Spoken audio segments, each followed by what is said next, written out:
Hello दोस्तों, अमन academy पे आपका स्वागत है, अभिनंदन है। एनसीईआरटी क्लास 7 का ये थर्ड लेसन है जिसका नाम है रेशों से वस्त्र तक। इससे पहले हम पादपों में पोषण और जंतुओं में पोषण दो लेसन हम ऑलरेडी कंप्लीट कर चुके हैं और ये हमारा एनसीईआरटी क्लास 7 का थर्ड लेसन है जिसको हम आज अच्छी तरीके से और बहुत ही महत्वपूर्ण जो बिंदु होंगे उनको हम अंडरलाइन कराते चलेंगे, जो परीक्षा उपयोगी बहुत महत्वपूर्ण है। तो हमारा ये एनसीईआरटी 7th का ये तीसरा लेसन है। चलिए स्टार्ट करते हैं। लेसन का नाम है रेशों से वस्त्र तक, यानी रेशों से वस्त्र तक। जो हमारे वस्त्र होते हैं वो रेशों से बने होते हैं और किस प्रकार से रेशों से वस्त्रों को तैयार किया जाता है, तो इस पूरे प्रारूप को हम आज अच्छे तरीके से समझेंगे। कक्षा 6 में आपने पादपों यानी पौधों से प्राप्त होने वाले कुछ रेशों फाइबरों के बारे में पढ़ा था।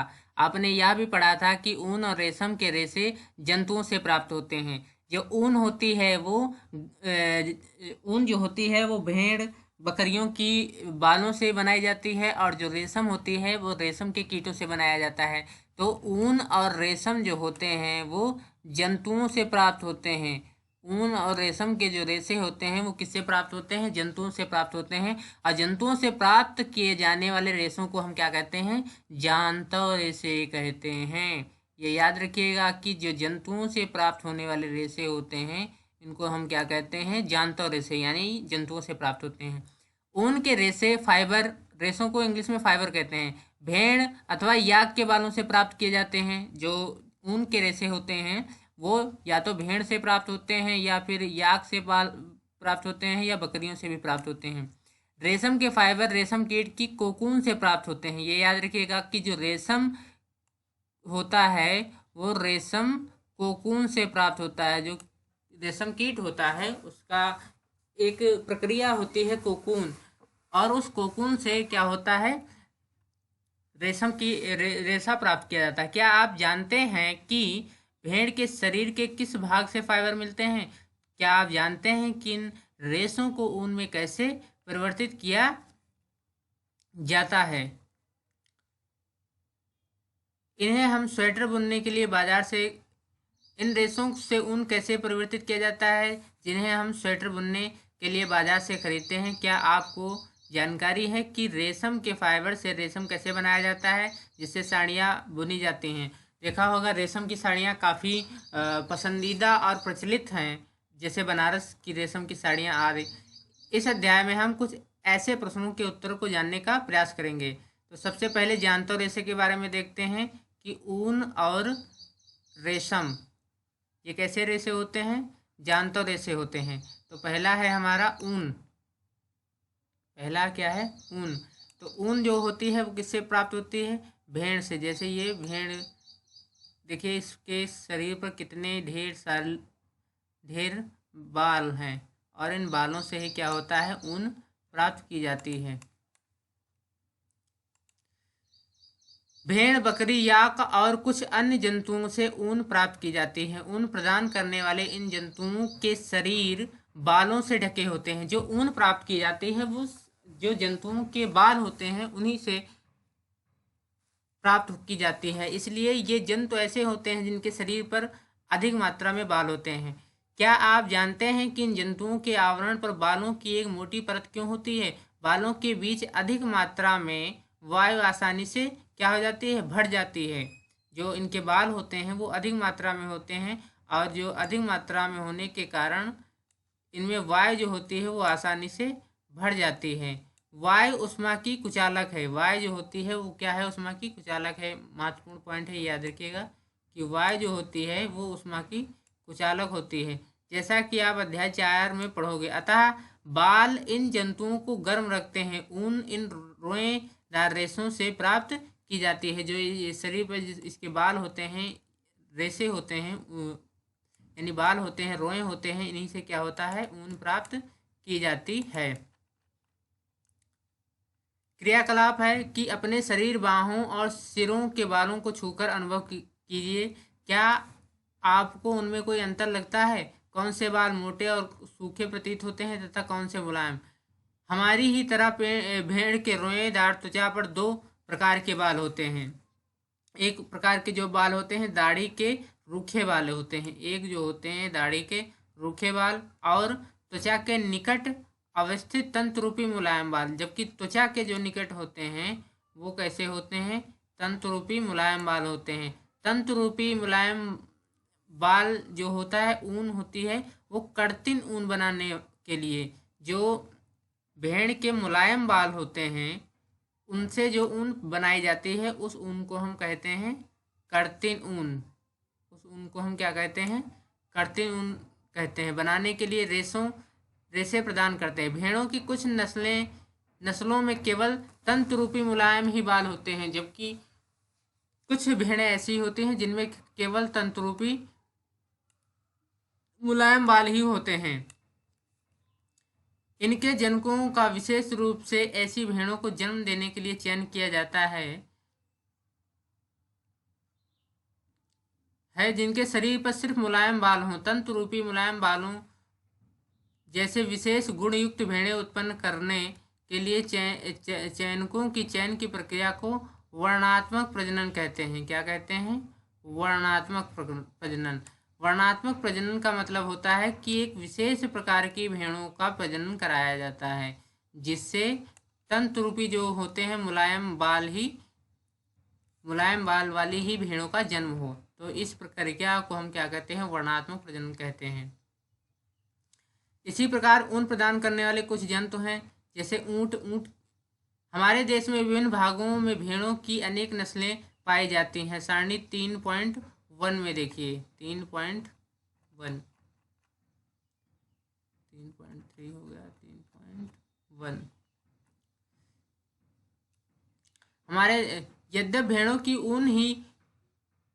ऊन का एकमात्र स्रोत नहीं, फिर भी बाजार में सामान्य रूप से उपलब्ध ऊन भेड़ की ऊन ही होती है। याक की ऊन तिब्बत और लद्दाख में प्रचलित है। जो याक होता है, जैसे ये याक है, तो याक की भी ऊन बनाई जाती है, जो मुख्यतः रूप से कहाँ पाया जाता है? जो तिब्बती इलाका होता है वहाँ याक पाया जाता है, और उन्हीं इलाकों में इस के बालों से बने वस्तुओं का प्रयोग किया जाता है। इसी प्रकार ऊंट होता है। आगे देखते हैं। बकरी के बालों से भी ऊन प्राप्त की जाती है। अंगोरा ऊन, एक जो ऊन होती है अंगोरा ऊन। अंगोरा ऊन को अंगोरा नस्ल की बकरियों से प्राप्त किया जाता है। ये याद रखिएगा कि अंगोरा ऊन जो होती है वो अंगोरा नस्ल की एक बकरी होती है जिससे प्राप्त की जाती है, जो सामान्यतः कहाँ पाई जाती है? जम्मू कश्मीर के पहाड़ी क्षेत्रों में। ये जो अंगोरा बकरी होती है इससे अंगोरा ऊन प्राप्त की जाती है, जो जम्मू कश्मीर के पहाड़ी क्षेत्रों में पाई जाती है।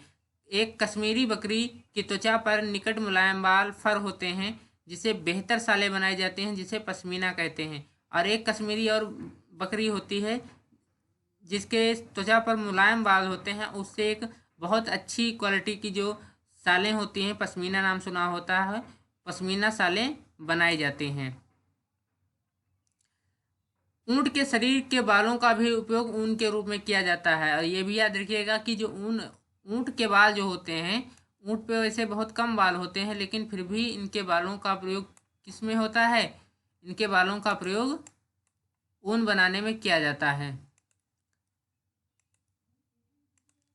दक्षिण अमेरिका में पाए जाने वाले लामा और एल्पेका, ये याद रखिएगा, लामा और एल्पेका जो बकरी होती है ये दक्षिण अमेरिका में पाई जाती है। लामा और एल्पेका जो बकरी होती है इससे भी ऊन प्राप्त की जाती है। दक्षिण अमेरिका की ये जो बकरियां हैं, ये याद रखिएगा, ये लामा है, ये बकरी है, और ये एल्पेका है। ये दक्षिण अमेरिका में पाई जाती हैं, बकरियों की एक प्रकार की नस्लें हैं।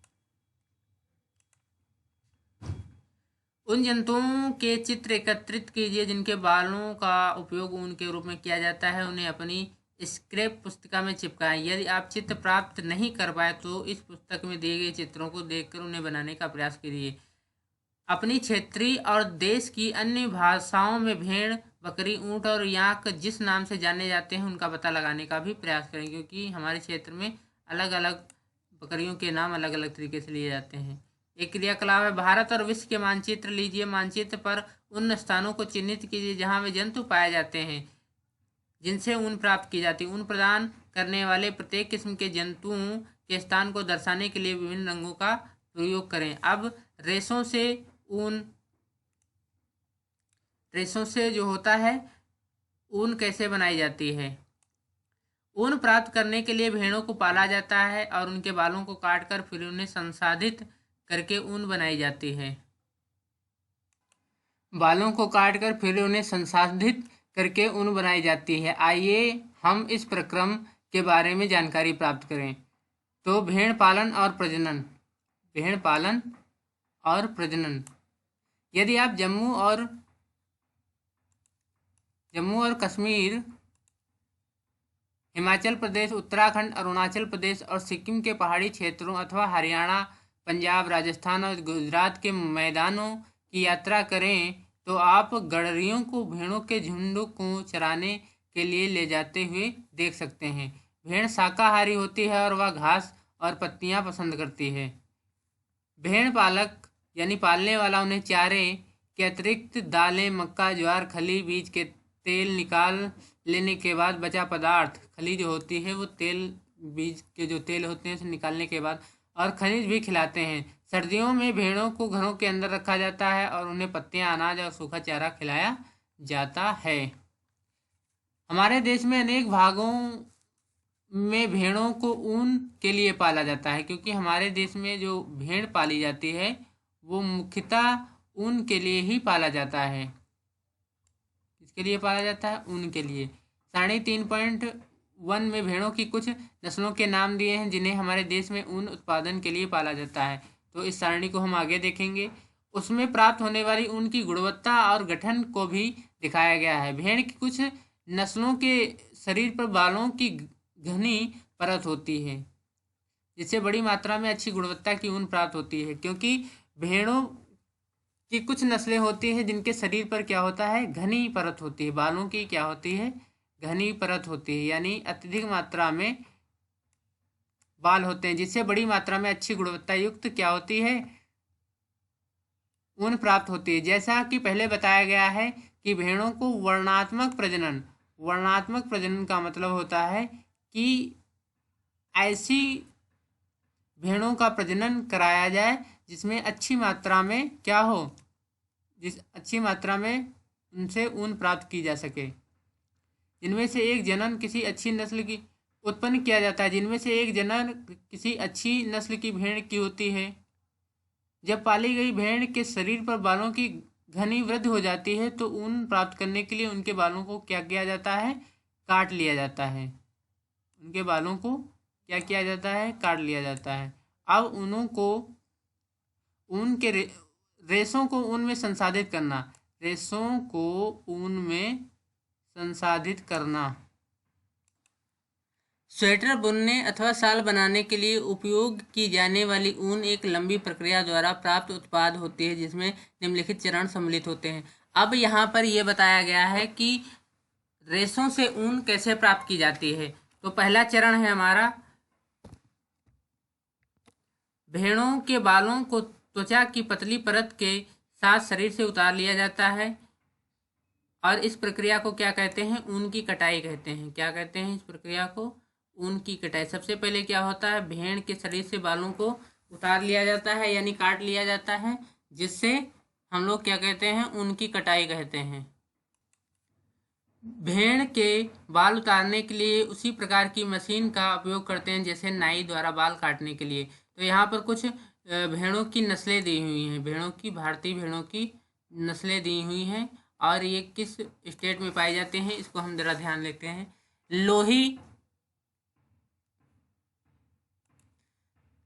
लोही जो नस्ल की भेड़ होती है ये अच्छी गुणवत्ता की ऊन प्राप्त होती है और यह कहाँ पाई जाती है? राजस्थान एवं पंजाब में। इसी प्रकार रामपुर बुशायर भूरी ऊन इससे प्राप्त होती है और ये हमारे उत्तर प्रदेश, हिमाचल प्रदेश में प्राप्त की जाती है। उसी प्रकार नाली या नली एक भेड़ की प्रकार है जो गलीचे की ऊन के लिए होती है और ये राजस्थान, हरियाणा और पंजाब में पाई जाती है। इसी प्रकार बाखरवाल ऊनी सालों के लिए होती है और ये हमारे जम्मू कश्मीर में पाई जाती है। इसी प्रकार मारवाड़ी मोटी रुच ऊन गुजरात में लगी और पाटनवाड़ी जो होती है जौहरी के लिए, हौजरी के लिए, ये गुजरात में पाई जाती है। तो इस प्रकार की कुछ भेड़ों की नस्लें हैं।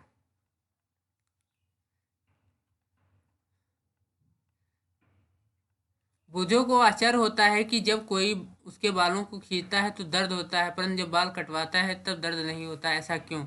तो जो नाई होता है उसी प्रकार से काटता है। प्रयुक्त की जाती सामान्यतः बालों को गर्मी के मौसम में काटा जाता है ताकि भेड़ बालों के सुरक्षात्मक आवरण के न रहने पर भी जीवित रह सके, क्योंकि अगर जाड़ों में उसके बालों को काट लिया जाएगा तो उसे अत्यधिक मात्रा में ठंड लगेगी और जिससे उसको जीवन जीने में कठिनाई होगी।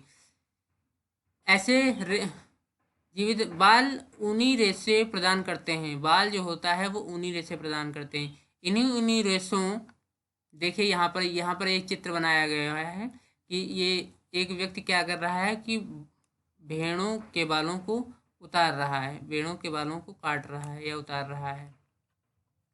इन्हीं ऊनी रेशों को संसाधित करके ऊन बनाया जाता है। ऊन उतारने के दौरान भेड़ को कोई विशेष कष्ट नहीं होता है, जैसा कि आपको बाल कटवाने अथवा आपके पिताजी को दाढ़ी बनवाने में नहीं होता है। क्या आप जानते हैं ऐसा क्यों होता है? क्योंकि त्वचा की सबसे ऊपरी वाली परत अधिकांशतः मृत कोशिकाओं की बनी होती है। जो ऊपरी वाली जो त्वचा होती है वो मृत कोशिकाओं से बनी होती है। साथ ही भेड़ के बाल फिर से उगाते हैं जैसे आपके उगाते हैं। अब यहाँ पर दूसरा चरण है। पहला चरण तो हमारा हो गया है कि पहले चरण में क्या होता है, भेड़ों से बालों को काटा जाता है यानी उतारा जाता है। दूसरा चरण है त्वचा सहित उतारे गए बालों को टंकियों में अच्छी तरह से धोया जाता है। जैसे यहाँ पर ये दो व्यक्ति क्या कर रहे हैं, जो बाल जो थे उनको टंकियों में अच्छी तरह से धोया जाता है, जिससे उसकी रेशों को ऊन में परिवर्तित करने की प्रक्रिया में निम्न प्रकार प्रदर्शित करते हैं।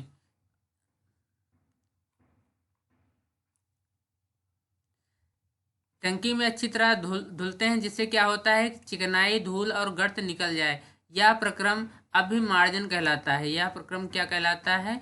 अभिमार्जन कहलाता है। आजकल अभिमार्जन मशीनों द्वारा किया जाता है।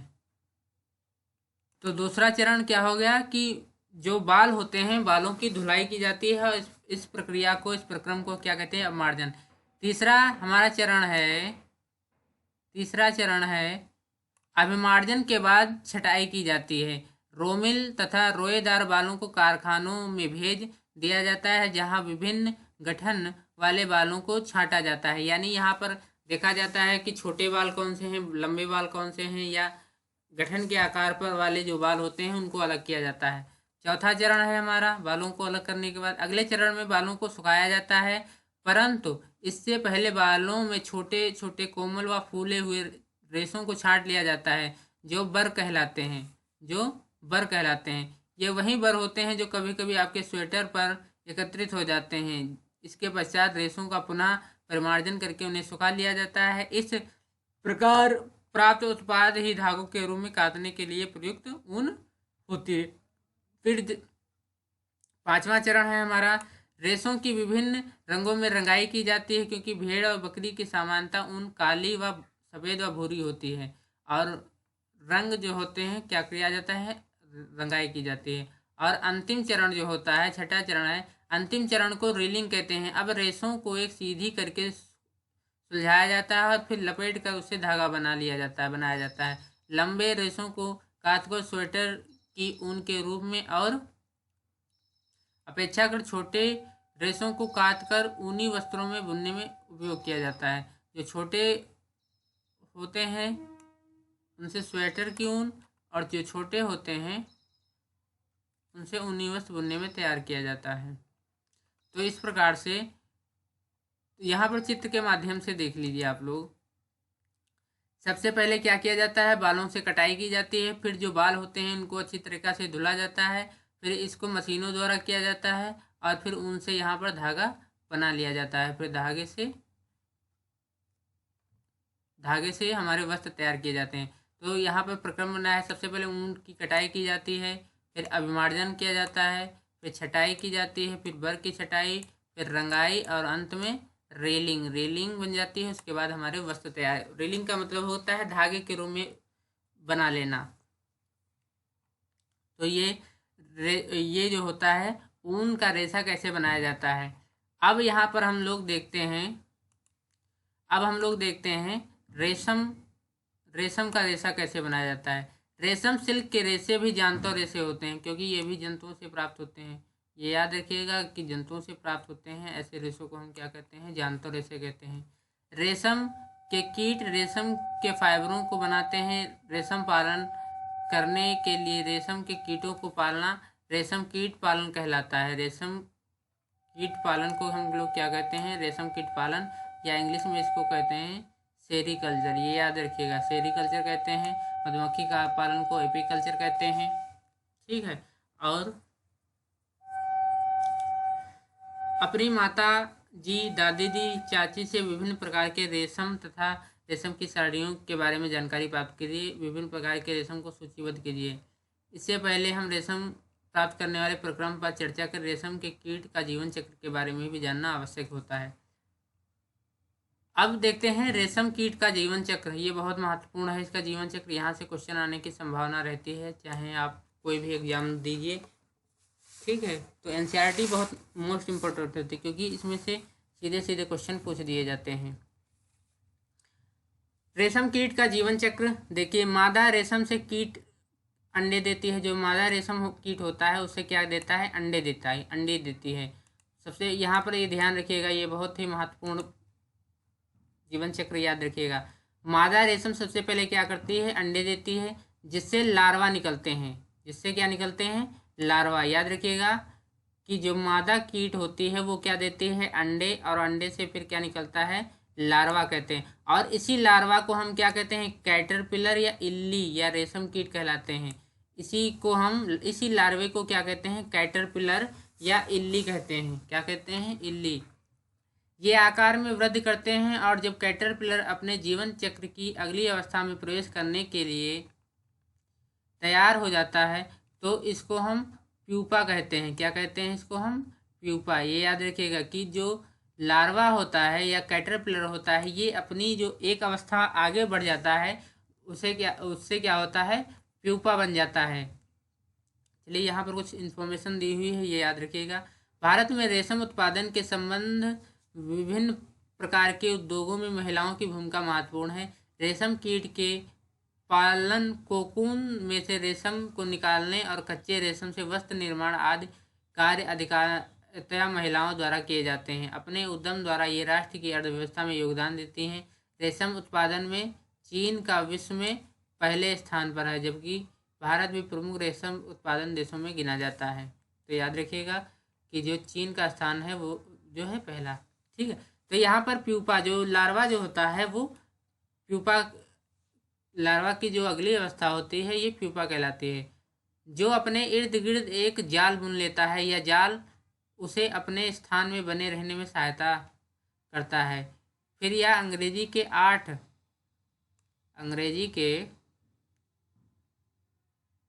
8 के रूप में अपने सिर को एक सिरे से दूसरे सिरे तक ले जाता है। जिस सिर की इस गति के समय कैटरपिलर पतले तार के रूप में प्रोटीन से बना एक स्रावित पदार्थ करता है, जो कठोर होकर सूखकर रेशम का रेशा बन जाता है। जल्दी ही कैटरपिलर स्वयं को पूरी तरह से रेशम के रेशों से ढक लेता है और प्यूपा बन जाता है। यह आवरण कोकून कहलाता है। यह आवरण क्या कहलाता है, कोकून में। अभी हम चित्र में अच्छी तरीके से इसको समझ लेंगे। यह क्या कहलाता है, रेशम कहलाता है। कीट का इसके आगे का विकास कोकून के भीतर होता है। रेशम के रेशों का उपयोग रेशम के वस्त्रों को बुनने के लिए किया जाता है। क्या आप कल्पना कर सकते हैं कि रेशम का मृदु रेशा यानी सूत्र स्टील के तार जितना मजबूत होता है। रेशम का मृदु रेशा जो होता है वो स्टील के तार के जितना मजबूत होता है, ये याद रखिएगा। अब यहाँ पर ये चित्र द्वारा यहाँ पर समझ लीजिए, ये तो हो गया नर कीट और ये हो गया मादा कीट, ठीक है। सबसे पहले शहतूत की पत्तियों पर क्या करता है मादा कीट? अंडे देता है। क्या करता है? अंडे देता है। और अंडे से, जब अंडों से क्या होता है, लार्वा का निर्माण होता है। या लार्वे को हम कैटरपिलर भी कहते हैं, लार्वे को कैटरपिलर या इल्ली भी कहते हैं। और इस इल्ली द्वारा क्या होता है कि एक प्रकार का रेशम कीट जो पदार्थ होता है स्रावित करता है, जिससे कोकून का निर्माण होता है। कोकून के अंदर ही क्या होता है, जो लार्वा होता है ये विकसित होकर प्यूपा में बदल जाता है। ये देखिए यहाँ पर ये प्यूपा है, और प्यूपा ही आगे चलकर क्या होता है, एक रेशम कीट बन जाता है। ये याद रखिएगा, ठीक है। तो क्वेश्चन ये पूछा जाता है कभी कभी कि जो कोकून रेशम होता है वो किससे प्राप्त होता है? तो रेशम जो होता है वो कोकून से ही प्राप्त होता है। किससे प्राप्त होता है? कोकून से।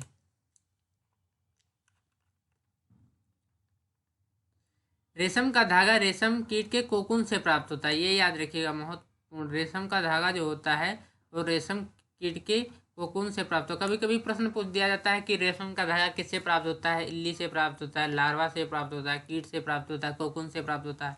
तो यहाँ पर याद रखिएगा कि कोकून से प्राप्त होता है। रेशों को तैयार किया जाता है। रेशम कीट अनेक किस्म के होते हैं जो एक दूसरे से काफ़ी अलग दिखाई देते हैं, और उनसे प्राप्त होने वाला रेशम का गठन अर्थात रुद्धता, चिकनाहट, चमक आदि में भिन्न होती है। जैसे टसर रेशम एक होता है, यह याद रखिएगा। रेशम की प्रजातियां हैं, टसर रेशम है, मूंगा रेशम है, कोसा रेशम है, तथा अन्य प्रकार के रेशम विभिन्न प्रकार के रेशम कीटों द्वारा काते हुए कोकून से प्राप्त होते हैं। सबसे सामान्य रेशम जो की रेशम कीट होता है वो शहतूत का रेशम कीट होता है। कौन सा होता है? शहतूत का रेशम कीट होता है। इस कीट से कोकून से प्राप्त होने वाला रेशम फाइबर मृदु, चमकीला और लचीला होता है, अतः इससे सुंदर रंगों में रंगा जा सकता है।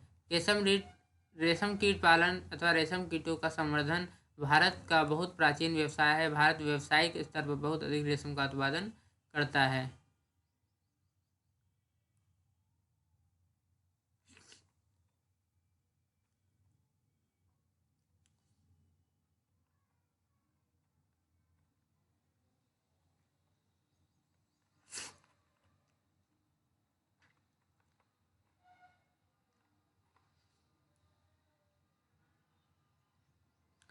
क्रियाकलाप यहाँ पर दिया हुआ है, ये क्रियाकलाप को जरा देख लीजिएगा। विभिन्न प्रकार के रेशमी वस्तुओं के टुकड़े एकत्रित कीजिए और उन्हें अपनी स्क्रैप पुस्तिका में चिपकाएं।